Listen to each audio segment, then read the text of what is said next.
अहिल्यानगर जिल्ह्याचा पाणी प्रश्न मिटला, पहा सर्वच धरणातील पाणी साठा। पावसाने गेल्या महिनाभरापासून ओढ दिली असली तरी जिल्ह्यातील धरणांच्या पाणी पातळीत वाढ झाली आहे। भंडारदरा आणि मुळा धरण एकूण 90% एवढे भरले आहे। त्यामुळे पिण्याच्या पाण्याचा प्रश्न मार्गी लागला असून शेतीसाठी पाणी उपलब्ध होऊ शकते। पुढील 3 महिन्यात जिल्ह्यातील लहान मोठे सर्वच धरणे पूर्ण क्षमतेने भरतील अशी अपेक्षा आहे। चालू वर्षी जिल्ह्यात मान्सून पूर्व पावसाने हजेरी लावली, बरीच धरणे बहुतांश भरली, त्यामुळे सध्या जिल्ह्याचा पाणी प्रश्न मिटला आहे।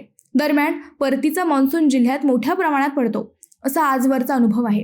त्यामुळे सध्या 90% भरलेले धरण नोव्हेंबरपर्यंत 100% भरत असतात। यंदाही मुळा व भंडारदरा धरण 100% भरतील अशी अपेक्षा प्रशासनाकडून व्यक्त करण्यात आली आहे। जिल्ह्यातील धरणातील पाणी साठ्यावर एक नजर टाकूयात। मुळा 18,707, भंडारदरा 9,360, सीना 1,847, मानडोहळ 260, विसापूर 903, निळवंडे 7,274, घोड 4,202 दशलक्ष घनफूट इतका पाणीसाठा आहे।